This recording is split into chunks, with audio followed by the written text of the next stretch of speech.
श्री स्वामी समर्थ. मेष राशीच्या माझ्या सगळ्या भावंडांनो, आज मी तुमच्यासाठी खूप खास संदेश घेऊन आली आहे. तुमच्या डोळ्यात आनंदाश्रू आणणारा संदेश, तुमच्या मनातील वर्षानुवर्षाची वाट पाहणारा संपवणारा संदेश. 12 जून नंतर तुमच्या दारात एक अशी व्यक्ती येणार आहे ज्याचं नाव ऐकताच तुमचं काळीज भरून येईल. तुमचे डोळे पाणावतील, तुमचे ओठ थरथरतील, कारण ती व्यक्ती तुमचं हरवलेलं समाधान घेऊन येणार आहे. तुमची थांबलेली झोप परत येणार आहे. तुमच्या घरातील शांतता परत आणणार आहे. मेष राशी, तुम्ही लढवय्ये आहात. तुम्ही शांत असता. तुम्ही कुठे थांबत नाही, तुम्ही वाकत नाही. तुमच्या रक्तात मंगळ आहे. मंगळ म्हणजे आग, मंगळ म्हणजे जिद्द, मंगळ म्हणजे पराक्रम. पण हाच मंगळ तुम्हाला आतून एकटा करतो. तुम्ही सगळ्यांसाठी लढता, पण तुमच्यासाठी कोणी लढत नाही. तुम्ही सगळ्यांना आधार देता, पण तुम्हाला आधार कोण देतं? तुम्ही रागाच्या भरात बोलता, पण नंतर रात्र रात्र रडता. कुणाला सांगत नाही, कारण मेष राशीचा स्वभावच असा आहे. वरून कणखर, आतून हळवा. गेली कित्येक वर्ष तुम्ही वाट बघत आहात. कुणाची? कधी कुणाच्या फोनची, कधी कुणाच्या पत्राची, कधी कुणाच्या येण्याची, कधी कुणाच्या माफीची, कधी कुणाच्या मिठीची. तुमच्या मनात एक पोकळी आहे. ती पोकळी पैशाने भरत नाही, पदाने भरत नाही, मोठेपणाने भरत नाही. ती पोकळी फक्त एका व्यक्तीने भरते, आणि ती व्यक्ती 12 जून नंतर तुमच्या दारात येणार आहे. हा व्हिडिओ शेवटपर्यंत बघा. मध्ये बंद करू नका, कारण मध्ये मी तुम्हाला सांगणार आहे की व्यक्ती कोण आहे, ती का दुरावली होती, ती का परत येत आहे, ग्रहमान काय सांगतं, तुमच्या पत्रिकेत काय बदल होत आहे, आणि तुम्ही तिच्या स्वागतासाठी काय तयारी करायची आहे. हे सगळं आज तुम्हाला कळेल. आणि कळालं की तुमच्या मनातील भीती जाईल, शंका जाईल, आणि फक्त आशा उरेल. पण त्याआधी एक विनंती.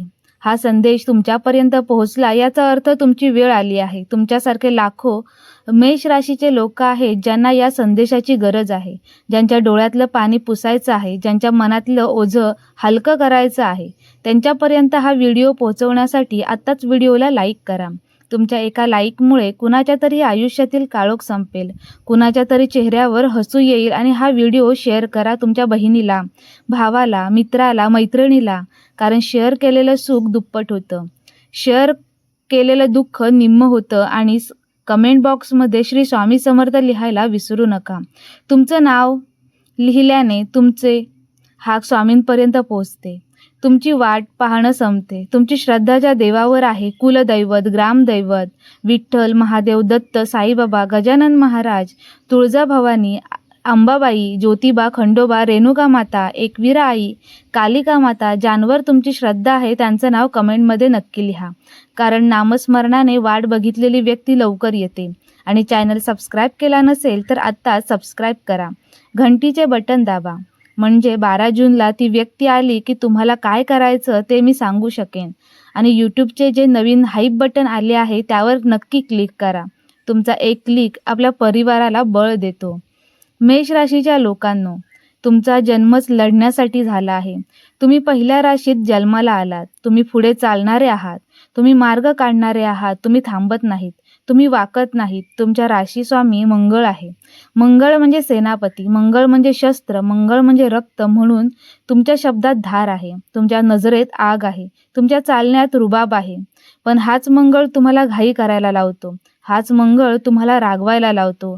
हाच मंगळ तुम्हाला तोडायला लावतो. आणि मग तुम्ही नाती तोडता, शब्द तोडता, माणसं तोडता, आणि नंतर एकटे पडता.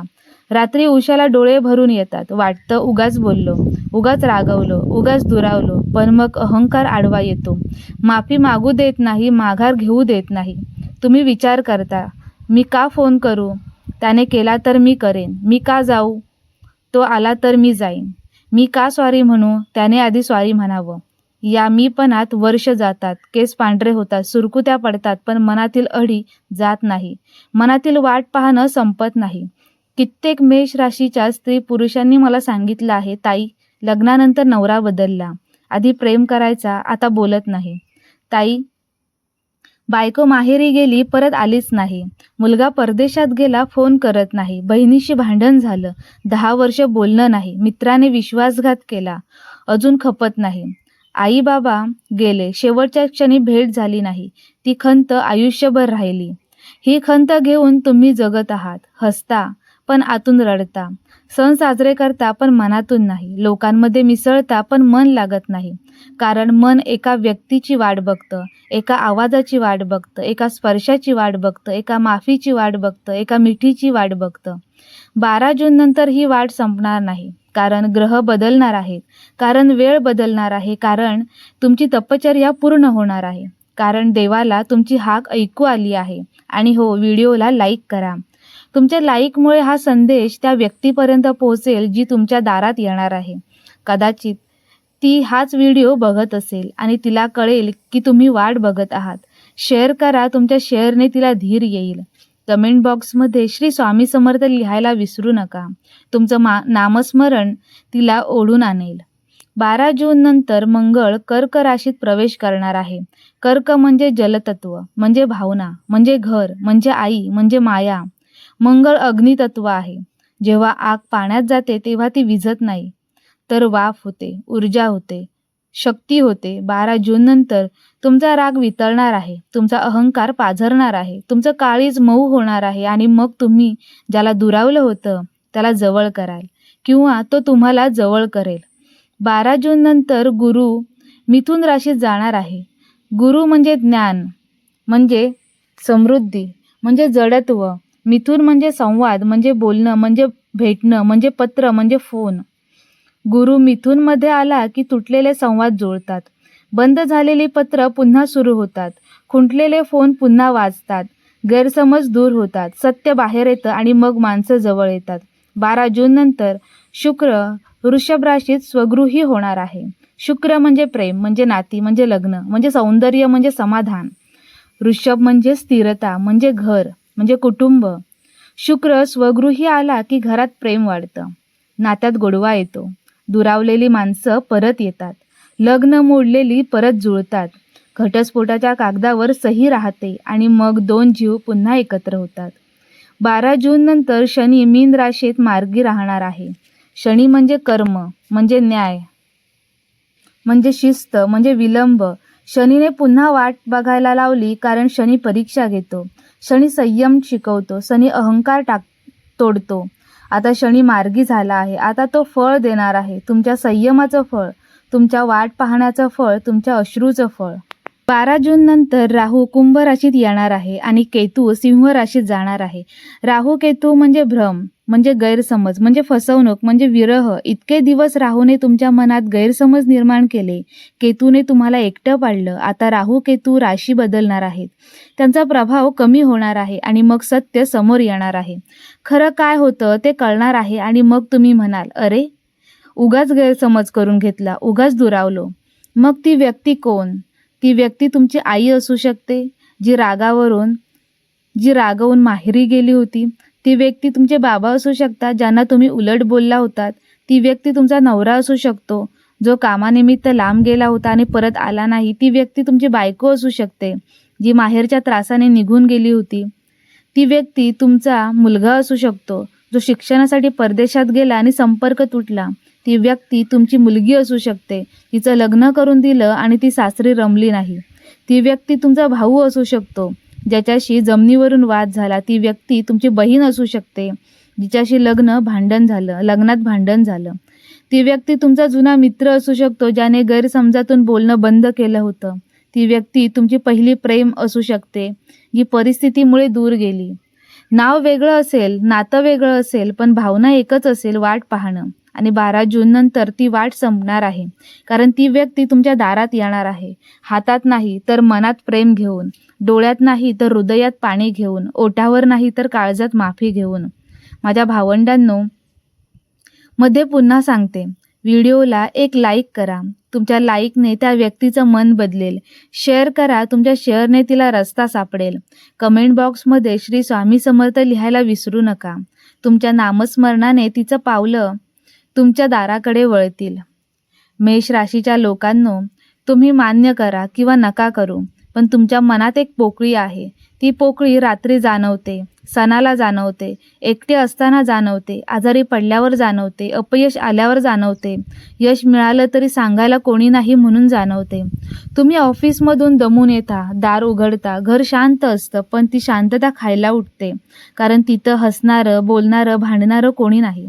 तुम्ही हॉटेलात जेवता, चव असते पण प्रेम नसतं, कारण वाढणारं कोणी नाही, ओरडणारं कोणी नाही. तुम्ही आजारी पडता, औषध घेता, पण कपाळावर हात ठेवणारं कोणी नाही, डोक्यावरून हात फिरवणारं कोणी नाही. तुम्ही यशस्वी होता, लोक टाळ्या वाजवतात, पण डोळ्यात अभिमानाने पाहणारं कोणी नाही, पाठीवर शाबासकी देणारं कोणी नाही. ही पोकळी 12 जून नंतर भरणार आहे, कारण ती व्यक्ती येणार आहे. ती आल्यावर घर पुन्हा घर होईल. भिंती बोलायला लागतील, स्वयंपाकघरात भांड्यांचा आवाज येईल, हॉलमध्ये हसण्याचा आवाज येईल, बेडरूममध्ये शांततेचा श्वास येईल. ती व्यक्ती आपल्यावर तुम्ही बदललात, तुमचा राग जाईल, कारण रागवायला आता कारणच उरणार नाही. तुमचा अहंकार जाईल, कारण माफी मागितली जाईल, माफी दिली जाईल. तुमची चिडचिड जाईल, कारण मनासारखं ऐकणारं, बोलणारं कोणीतरी असेल. तुमची झोप परत येईल, कारण उशाशी डोकं ठेवायला खांदा असेल. तुमची भीती जाईल, कारण हातात हात देणारं कोणीतरी असेल. ती व्यक्ती आपल्यावर तुम्ही आरशात बघाल आणि तुम्हालाच ओळखणार नाही, कारण तुमच्या चेहऱ्यावर तेज येईल, डोळ्यात पाणी येईल, पण ते दुःखाचं नाही, आनंदाचं. ओठावर हसू येईल, पण ते खोटं नाही, खरं. आणि तुम्ही म्हणाल, स्वामी एवढे दिवस कुठे होतास? आणि स्वामी म्हणतील, तुझी परीक्षा बघत होतो, तुझा संयम बघत होतो, तुझी वाट पाहण्याची ताकद बघत होतो. आता पास झालास, आता फळ घे. माझ्या भावंडांनो, तुम्ही ऐकत आहात ना? तुमच्या काळजात काहीतरी हालतंय ना? ते हालणं म्हणजे चाहूल आहे. ती व्यक्ती निघाली आहे, ती तुमच्या दिशेने येत आहे. कदाचित ट्रेनमध्ये आहे, कदाचित ती बसमध्ये आहे, कदाचित ती गाडीत आहे, कदाचित ती चालत येत आहे, कदाचित ती फोन लावायच्या विचारात आहे, कदाचित ती पत्र लिहित आहे, कदाचित ती दारात उभी राहून बेल वाजवायची हिंमत गोळा करत आहे. म्हणून व्हिडिओला एक लाईक करा, तुमच्या लाईकने तिला हिंमत मिळेल. शेअर करा आणि तुमच्या शेअरने तिला पत्ता मिळेल. कमेंट बॉक्समध्ये श्री स्वामी समर्थ लिहायला विसरू नका. तुमच्या नामस्मरणाने तिची भीती जाईल आणि ती दार ठोठावेल. 12 जून नंतर जेव्हा ती व्यक्ती तुमच्या दारात येईल, तेव्हा जुने हिशोब काढून टाका. तू असं का केलंस? तू तसं का बोललास? तू तेव्हा का नाही आलास? ते प्रश्न विचारू नका, कारण उत्तर दुःख देतात, प्रश्न जखमा उकरतात. त्यापेक्षा मिठी मारा, हो मिठी मारा. मेष राशीच्या लोकांनो, तुम्ही कणकर आहात, पण एकदा मिठी मारा. बघा कसं काळीज हलकं होतं, कसं वर्षानुवर्ष ओझं उतरतं. ती व्यक्ती आल्यावर रडू नका, म्हणजे रडलात तरी चालेल, पण अश्रू आनंदाचे असू द्या, दुःखाचे नको. उगाच जुनं उकरून काढून रडू नका. जे झालं ते झालं, माती झाली. आता नवीन सुरुवात करा, नवीन कागद घ्या, नवीन अक्षर गिरवा. ती व्यक्ती आल्यावर अहंकार आडवा येऊ देऊ नका. मी का आधी बोलू? त्याने आधी बोलावं. मी का पाणी देऊ? त्याने मागावं. हे मीपणा सोडा. तुम्ही पाणी द्या, तुम्ही जेवण वाढा, तुम्ही जवळ बसवा, तुम्ही विचारा, कसा आहेस, कशी आहेस, कारण प्रेमात जो आधी झुकतो तोच जिंकतो. ती व्यक्ती आल्यावर घरातील वातावरण बदलून टाका. जुने फोटो काढून टाका, जुन्या भांडणांच्या खुणा पुसून टाका, घर स्वच्छ करा, रांगोळी काढा, दिवा लावा, गोड करा, शिरा करा, कारण गोडाने तोंड गोड होतं आणि तोंड गोड झालं की मन गोड होतं. ती व्यक्ती आल्यावर तिला जागा द्या, तिला बोलू द्या, तिला रडू द्या, तिला सांगू द्या. मध्ये अडवू नका, मध्ये स्पष्टीकरण देऊ नका, मध्ये स्वतःची बाजू मांडू नका. फक्त ऐका, कारण ऐकण्यात मोठी ताकद असते. ऐकलं की समजलं की माफ करता येतं.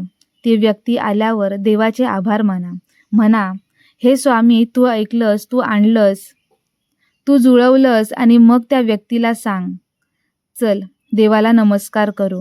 दोघं मिळून देवघरात जा, दिवा लावा आणि म्हणा, हे देवा, पुन्हा कधी दुरावू नकोस, पुन्हा कधी भांडू देऊ नकोस, पुन्हा कधी गैरसमज होऊ देऊ नकोस. मेष राशीच्या पुरुषांनो, तुम्ही घराचे आधार आहात, पण आधार म्हणजे फक्त पैसा कमावणं नाही. आधार म्हणजे मन जपणं. बायको रुसली असेल तिला मनवा, मुलगा दुरावला असेल त्याला जवळ घ्या, आई बाबा नाराज असतील त्यांच्या पाया पडा, मित्र तुटला असेल त्याला फोन करा. 12 जून नंतर तुमचा अहंकार वितळणार आहे. त्या वितळलेल्या अहंकारातून प्रेमाचा झरा वाहू द्या आणि बघा कसं घर नंदनवन होतं. मेष राशीच्या स्त्रियांनो, तुम्ही घराची लक्ष्मी आहात, पण लक्ष्मी रागवली की घरात दारिद्र्य येतं. दारिद्र्य पैशाचं नाही तर प्रेमाचं. नवरा बोलत नसेल तर तुम्ही बोला, मुलगा ऐकत नसेल तर तुम्ही समजून घ्या. सासू सासरे टोमणे मारत असतील तर तुम्ही दुर्लक्ष करा. 12 जून नंतर तुमची सहनशक्ती वाढणार आहे, तुमची माया वाढणार आहे आणि मग बघा कसं घरातील सगळं तुमच्या भोवती जमा होतील. तरुण मेष राशीच्या मुलांनो, मुलींनो, तुमचं पहिलं प्रेम तुटलं असेल, ब्रेकअप झालं असेल, गैरसमज झाला असेल, अबोला धरला असेल, 12 जून नंतर तो किंवा ती परत येऊ शकतो किंवा येऊ शकते. पण तेव्हा जुने मेसेज उकरून काढू नका, जुने फोटो दाखवू नका, जाब विचारू नका. फक्त मनात चल नव्याने सुरुवात करू, कारण प्रेमात माफी असते, शिक्षा नाही. वृद्ध मेष राशीच्या आजी आजोबांनो, तुमचं मूल परदेशात असतील, नातवंड भेटत नसतील, फोन येत नसेल, एकटेपण खात असेल, 12 जून नंतर तुमची वाट पाहणं संपेल. मुलाचा फोन येईल, नातवंड भेटायला येतील किंवा तुम्हीच त्यांच्याकडे जाल. पण जाल तेव्हा तक्रार करू नका, उगाच रडू नका, फक्त मिठी मारा, कारण वेळ कमी आहे, प्रेम जास्त करा. मेष राशीच्या माझ्या लाडक्या भावंडांनो, 12 जून उगवणार आहे, सूर्य उगवणार आहे आणि तुमच्या आयुष्यातील काळोख संपणार आहे. तुमच्या दारात बेल वाजणार आहे आणि तुमचं काळीज धडधडणार आहे. दार उघडाल आणि समोर ती व्यक्ती असेल जिची तुम्ही वाट बघत होता. वर्षानुवर्ष डोळ्यात पाणी होतं, जन्मांतरीचं, आणि मग तुम्ही रडाल, ती रडेल आणि दोघांच्या अश्रूंनी जुने सगळे हिशोब धुतले जातील. नवीन सुरुवात होईल. तेव्हा फक्त एक काम करा, त्या व्यक्तीला घट्ट धरा आणि सोडू नका, कारण आयुष्य खूप छोटं आहे. माणसं खूप लवकर जातात, गैरसमज खूप महागात पडतात, अहंकार खूप काही हेरावून घेतो, प्रेम खूप काही देतं, शांती खूप काही जपते, समाधान खूप काही शिकवतं. आजचा हा व्हिडिओ इथं संपवते, पण तुमची वाट पाहणं संपवू नका, आशा सोडू नका, प्रार्थना थांबवू नका, कारण देव ऐकतो आहे, देव बघतो आहे, देव लिहितो आहे आणि 12 जून नंतर देव भेटवतो सुद्धा आहे. शेवटची विनंती करते, व्हिडिओला लाईक करा, तुमच्या लाईकने त्या व्यक्तीपर्यंत ऊर्जा पोहोचेल. शेअर करा, तुमच्या शेअरने तिला धीर मिळेल, तिला कळेल की तुम्ही वाट बघत आहात. कमेंट बॉक्समध्ये श्री स्वामी समर्थ लिहायला विसरू नका. तुमचं प्रत्येक अक्षर स्वामी वाचतात आणि स्वामी तिला तुमच्यापर्यंत आणतात. चॅनल सबस्क्राईब करा, घंटीचं बटन दाबा, म्हणजे ती व्यक्ती आल्यावर पुढे काय करायचं, कसं करायचं, नातं कसं जपायचं ते मी तुम्हाला सांगेल. आणि हाईप बटनवर क्लिक करा. तुमचा एक क्लिक आपल्या मेष राशीच्या परिवाराला आनंद देतो, आपल्या अश्रूंना हास्यात बदलतो, आपल्या विरहाला मिलनात बदलतो. चला डोळे बंद करा आणि मनातल्या मनात म्हणा, हे स्वामी, 12 जून नंतर माझ्या दारात त्याला पाठव, तिला पाठव, ज्याची मी वाट बघतो आहे, जिची मी वाट बघते आहे. माझी वाट पाहणं संपव, माझ्या डोळ्यात आनंदाश्रू दे. श्री स्वामी समर्थ, श्री स्वामी समर्थ, श्री स्वामी समर्थ. काळजी घ्या, आनंदी राहा, वाट बघा, कारण ती संपणार आहे, ती व्यक्ती येणार आहे, नक्की येणार आहे. पुन्हा भेटू. लाईक करा, शेअर करा, कमेंट करा, सबस्क्राईब करा आणि हाईप बटनवर क्लिक करा. 12 जूनची वाट बघा. श्री स्वामी समर्थ. धन्यवाद.